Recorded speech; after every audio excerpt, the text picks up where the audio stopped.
and welcome to M Music Intuition.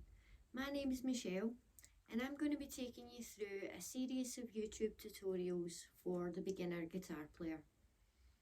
In this first video, I'm going to look at the types of different guitars that you can get, and I'm also going to look at the equipment that's going to be useful when you're learning the guitar or when you're playing, and hopefully that'll set you up on the right path for going forward in playing the guitar.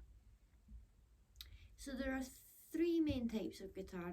There's probably more than that, but we're going to stick to three main types of guitar when it comes to choosing.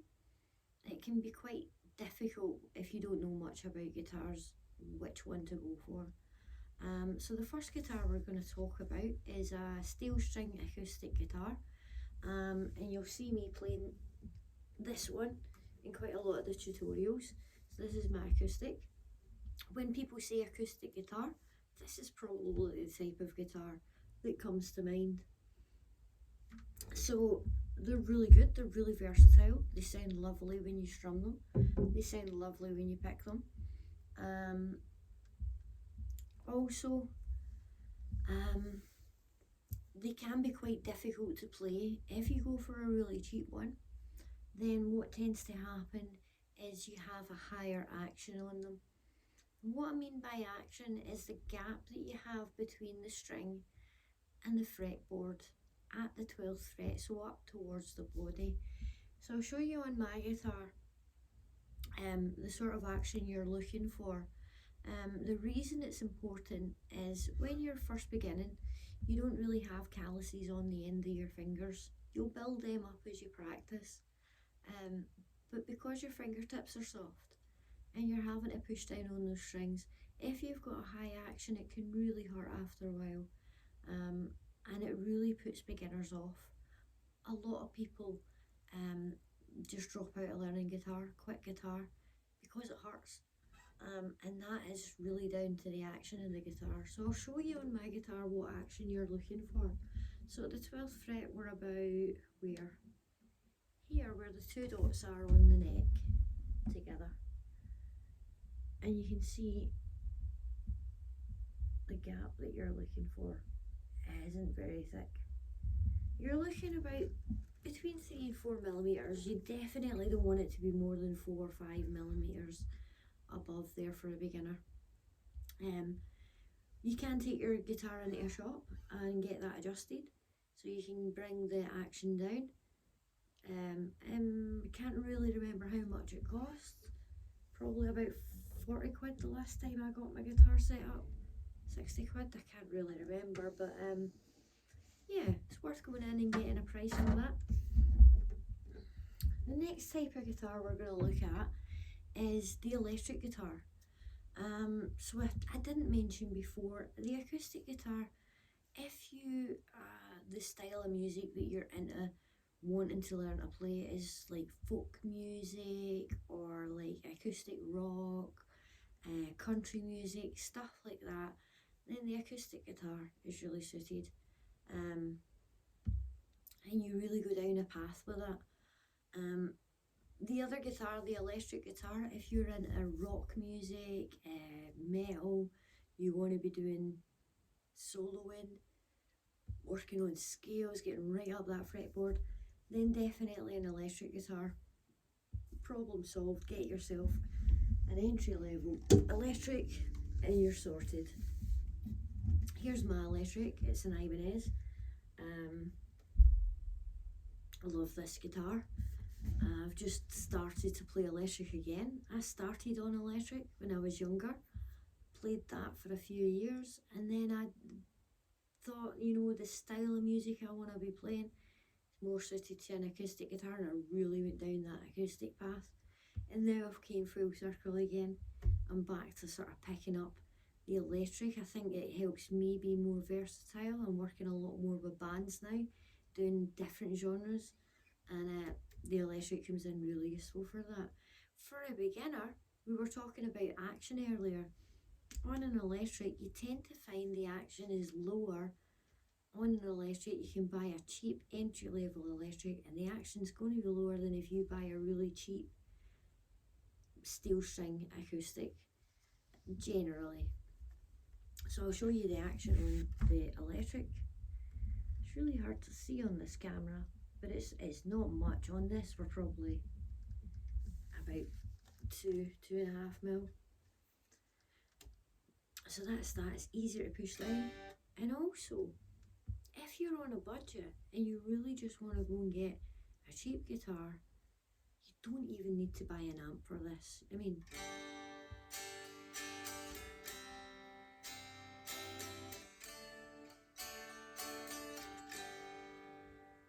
I can hear that. It's not massively loud. If I wanted to amplify that, you know, I could go out and get an amplifier.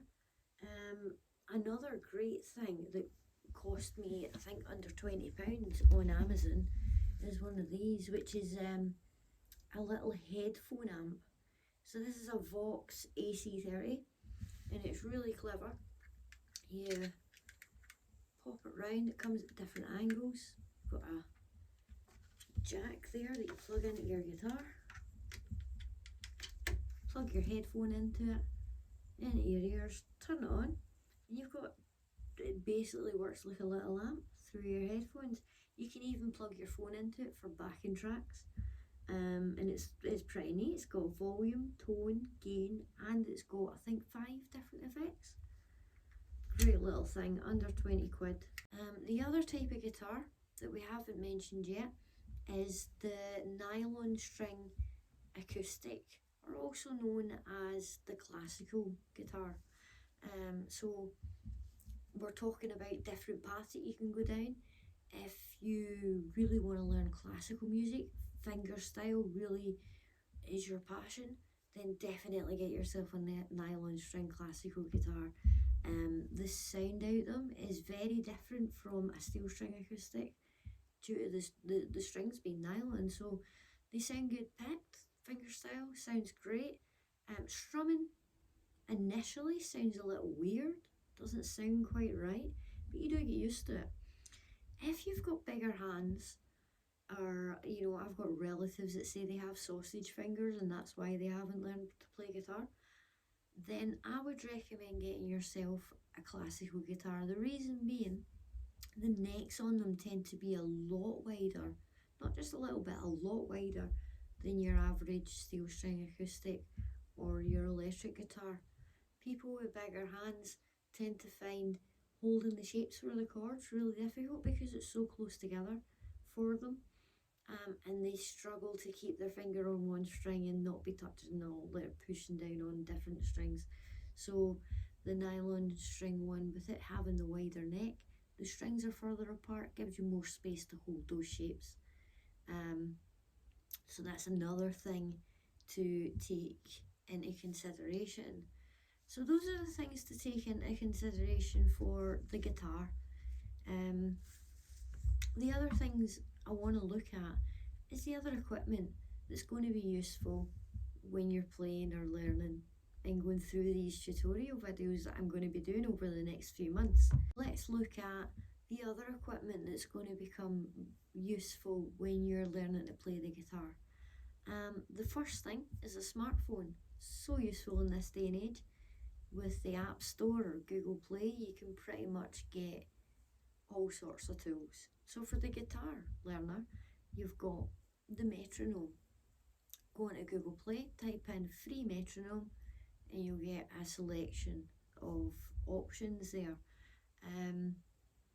The good thing about doing that, you're looking for a metronome that you can change the time signature. So some songs will be in 4/4, 1, 2, 3, 4, 2, 2, 3, 4.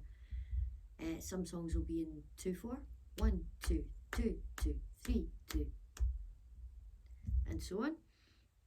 And some will be in 3/4, 1, 2, 3, 2, 2, 3, 3, 3, 3. So being able to change that so you get a different feel from the song and is really important. And so that's what you're looking for. If you don't want to go down the app route and you want to go and buy a metronome, then I would encourage you to go and get an electronic one, not your traditional one that's sort of wobbles like that, or whatever it's called. They can be quite tricky to use, and also they don't go to all time signatures. Whereas the electronic ones, once you get one, you can get it to go to any time signature you want. The next thing that you can get on your smartphone is a tuner, guitar tuner. So again, go into that app store or into Google Play and just type in free guitar tuner, and you'll get different options. Now, this is how I came across my go-to guitar app. It's called Ultimate Guitar. I was looking for a free tuner on Google Play at the time, and that came up. I looked in there, and it gives you access to chord sheets for all sorts of different songs. It gives you access to tablature for all sorts of different songs, plus other tools, chord charts. It's got a metronome on there. It's got a tuner on there. It's got an ear tuner, so it'll play you the note and you find it with the string. Or it's also got like a chromatic tuner, so the more traditional, where it listens and tells you whether you're flat or sharp or just right. So that's really good. So Ultimate Guitar is one that I would recommend. Another one that I'm just starting to get to use, which I quite like, is Guitar Tuna. And it's Guitar Tuna and tuna like the fish, all one word. And it's great. It's so intuitive. You play the string, the middle of the screen is where you want to be. Your little blob shows up. If it's this side, you want to bring it up. And if it's that side, you want to bring the pitch down till it hits the middle. You even hear a ping when it hits there. It goes ping, and you're like, right, move on to the next string. Really good, really self-explanatory. I'm sure there's other features on there. I'm sure it's got chord charts. It also has, once you've tuned the guitar, so once you went through all the strings and it recognises that they're all good, it'll come up with a song for you to play. And you can play that just after you've tuned your song. Lovely little feature. So that's a smartphone. The next thing I would recommend is a notebook and a folder, just to keep everything organised. You want to be taking notes through the lessons. But also, if you want to be performing things, then having this sort of thing is ideal, because you can have your music out on a music stand, and it's there at a glance, which is perfect. So yeah, next thing important to a guitarist, plectrums. So they come in different shapes and sizes. There's lots of variety in these. When you're first starting out, this is typically the one you'll be looking at, something that shape. You use the point end for strumming, fat end for holding. You get ones that are really funky shapes. This one has a little grip on it, which is great, so when you hold it, it's like non-slip. It's made by Dunlop. You want a really thin one if you're going to be strumming, so I go for like a 0.5, 0.46, something like that, if I'm doing a lot of strumming. If I'm wanting to be strumming and picking, then I probably go for like a 0.6, 0.7, and if I'm just really wanting to pick out notes, I'll go for something a little thicker. For the electric guitar, you want to go thicker again, probably about 1 mil, if not more, when you're playing an electric. They tend to just use thicker plectrums. So that is plectrums.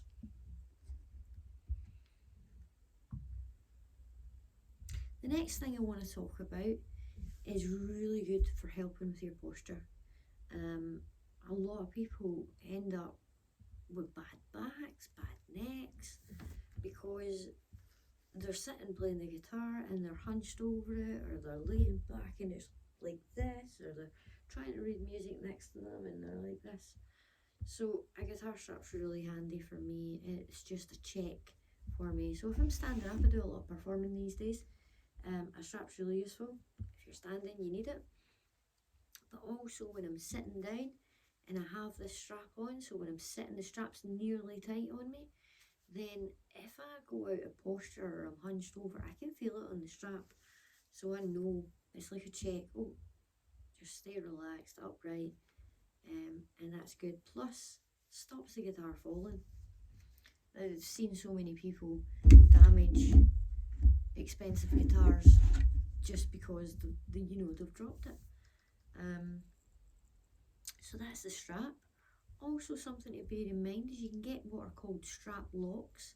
So you put the strap on the guitar and then you can get like a little locking nut that goes over the top, stops it coming off, which is a disaster.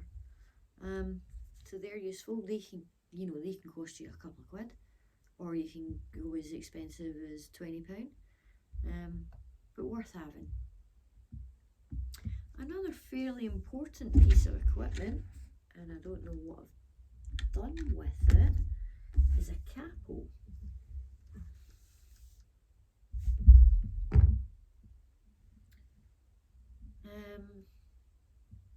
I can't find my capo just now,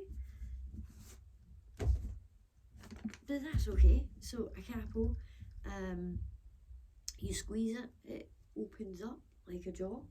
You pop it over the strings at a certain fret and then let it go, and it'll clamp the neck at that point, and it basically just shifts the pitch up on your guitar, so it'll make it sound slightly higher. So the E string, if I capoed the second fret, would actually become an F sharp. So that's how that works. Really useful for if you're singing along to things you're learning and it's too low for you, then you can capo to raise the pitch of it. Worth investing in a good capo because you'll only buy one or two. It's not something you're going to be replacing often unless you buy really, really cheap ones that break often. The last thing I want to really just reiterate is a music stand. So I was talking earlier about posture, how people end up with bad backs, crooked necks and stuff like that. A lot of that happens because people are sitting there with their guitar, strumming away, and they go, oh, what was the chord? And they're round their shoulder, and it's just not a good place to be in, really. So what I use is a little phone stand, like a little tripod, if I'm using my phone. Another great thing, if you're using a phone or a tablet, is just a little block like that, and you can sit that up on a table in front of you, and then it's in front of you. You're not creaking your neck or anything. I like to use the folder, especially when I'm rehearsing it with bands. So I like to have a music stand so that I can have, 2 sheets of that music, 2 sheets of that song right out in front of me. I think that compared to using a tablet or a phone, although you can get automated scrolling on them now for guitar tab and stuff, I find it quite tricky to get the right speed, and sometimes I don't realise that until I'm halfway through a song and then I'm fiddling with the thing. So having this for me works. So there's options there, but I guess the important thing when I say music stand is just having the ability to have what you're reading, how you're reading what you're playing in front of you, so that you're not really having to adjust your posture. You want to have a nice relaxed upright posture when you're playing guitar. It's just going to make life a whole lot easier. So thank you so much for watching my video. I hope it helped you to understand a little bit more about the equipment, and also helps you think about, if you're thinking about getting a guitar, what type of guitar you're going to get, and maybe what direction you're going to take your guitar learning in. Thanks for watching, and I'll see you again in our second video. Goodbye.